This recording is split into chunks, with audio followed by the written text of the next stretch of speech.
Welcome to the Operation Move podcast. My name is Zoe, and this week I'm going to be talking about why the efficient choice is not always the best choice and how you want to prioritise your time around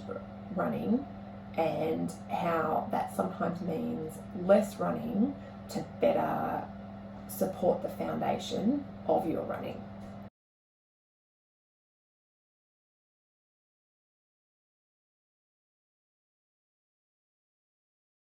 Something that I've been working on this week is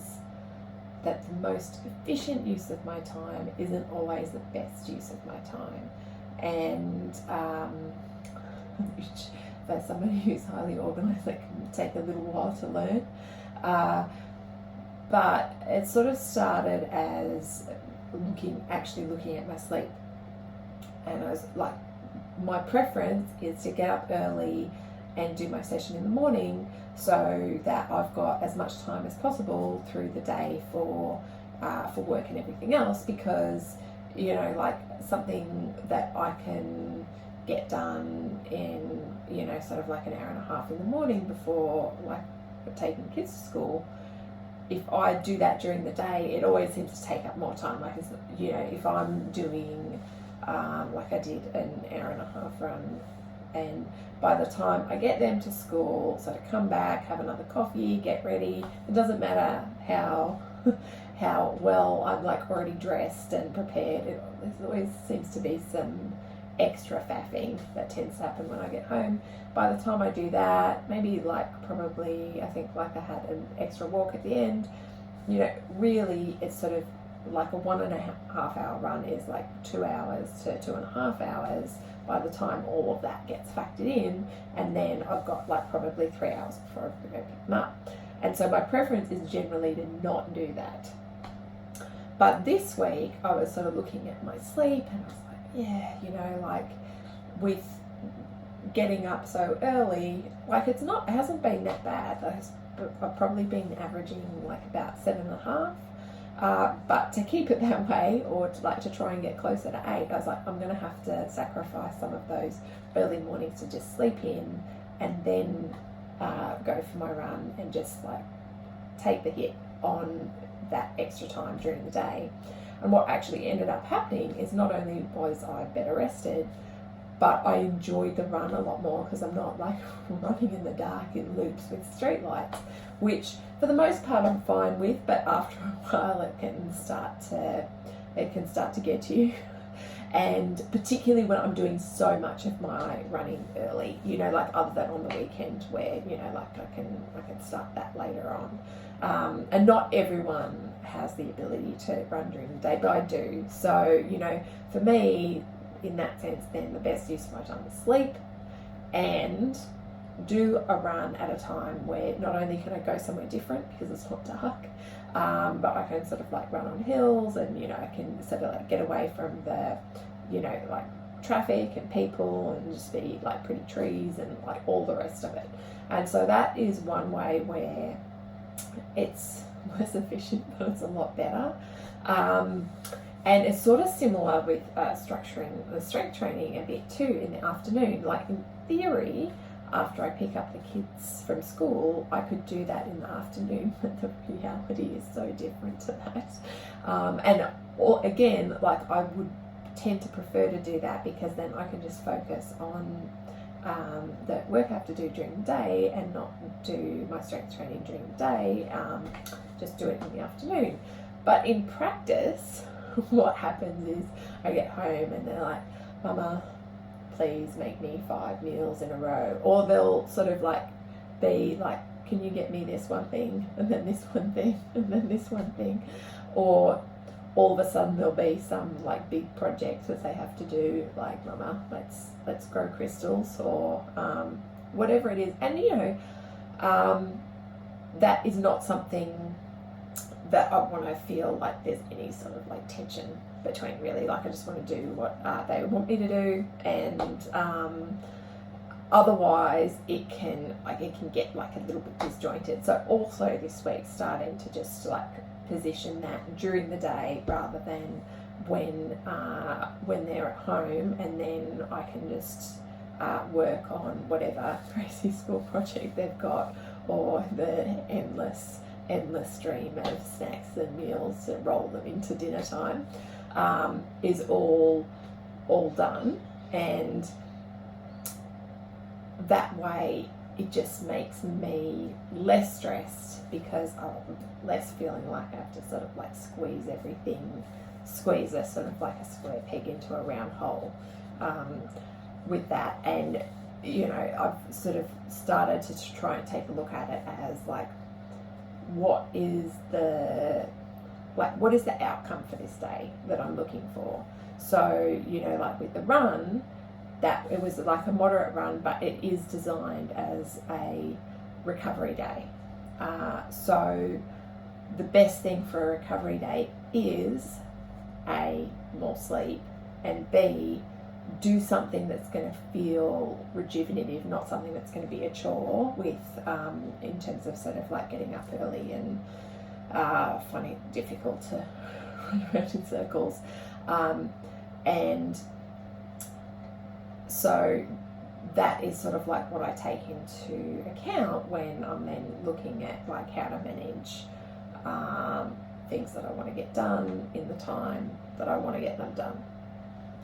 So the key to making good decisions for things that you need to make decisions on throughout the week are always about knowing what the purpose of the session is. So for example, like if you've had your sort of like a couple of weeks out from a half marathon, and you've just done like a really big long run, or maybe even 3 weeks out, and you are just feeling like pretty depleted, pretty tired, and next week you've got sort of like a long-ish run or a similarly long run, you can look at that and kind of go, okay, I've done all of the work at this stage for my event. The goal now at this point, as I'm like going into this taper period, is not to do more work, it's to get to the start line in good shape. So therefore the outcome of that longish run is actually to like sort of start tapering down. Now if you're feeling like maybe more tired than what you'd expect, then you're 100% best off to taper that down so that you're getting like the desired feeling rather than necessarily the specific session. And you can pretty much like, and that's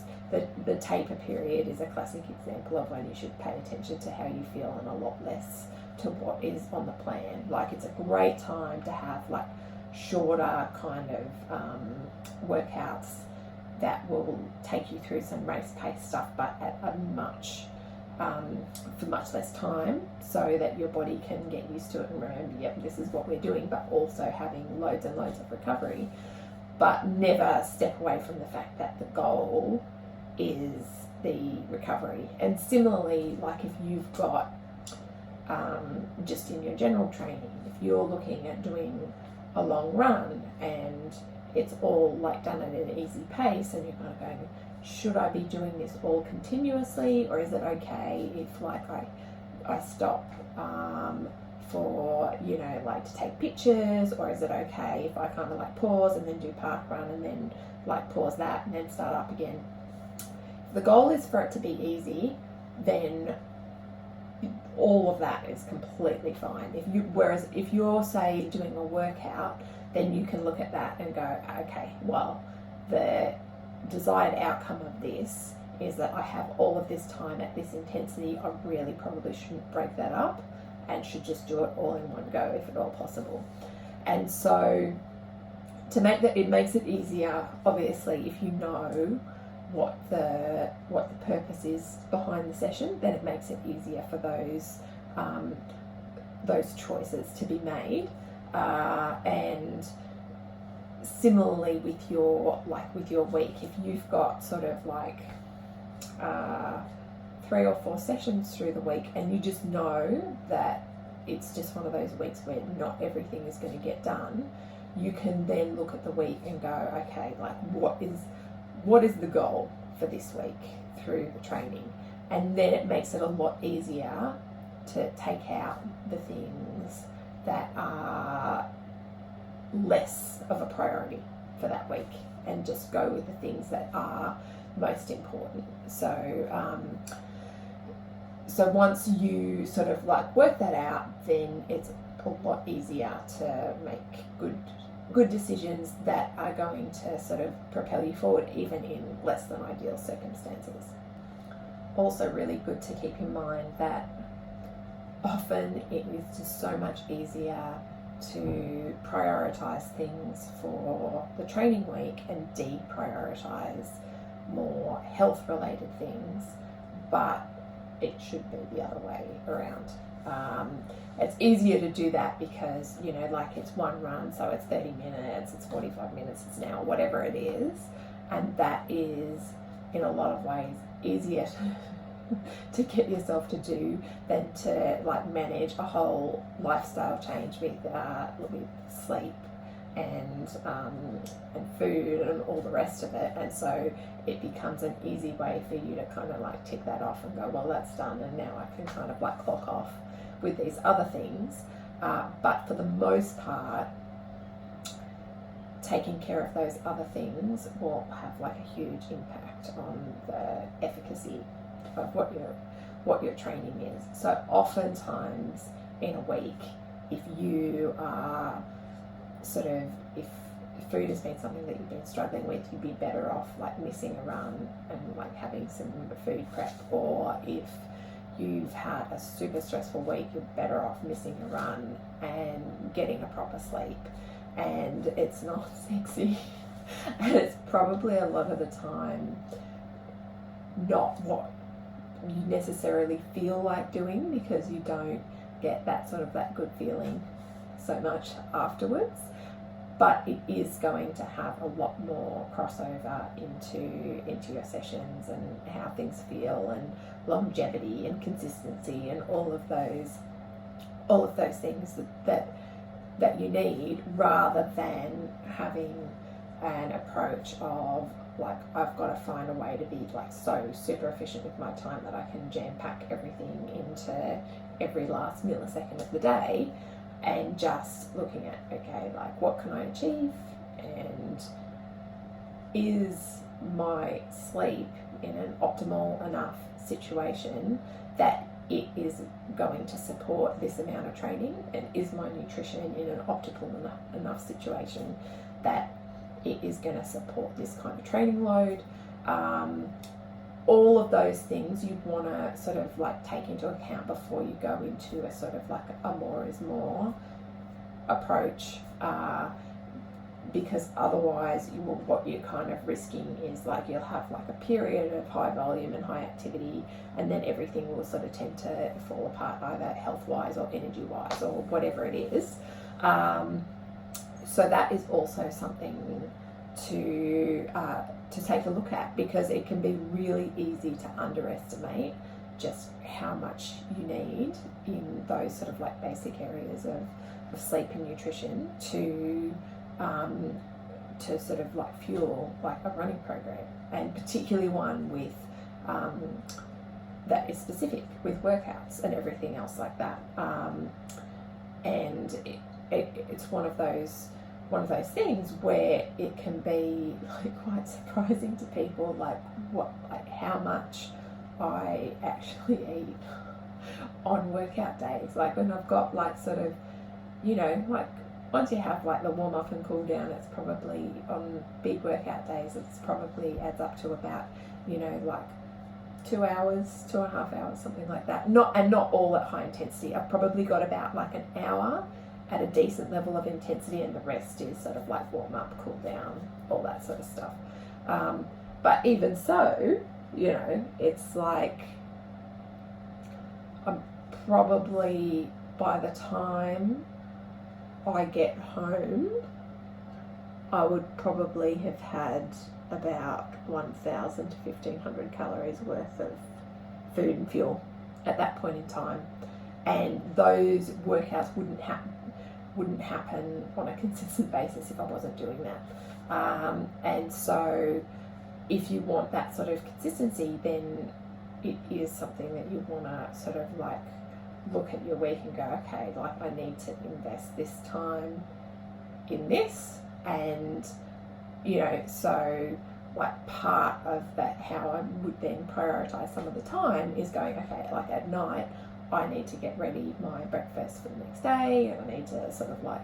get everything organized and have enough time in the morning that I can eat before I leave, and just like set those things up so that it is not that's not part of the process that I'm sacrificing for the time.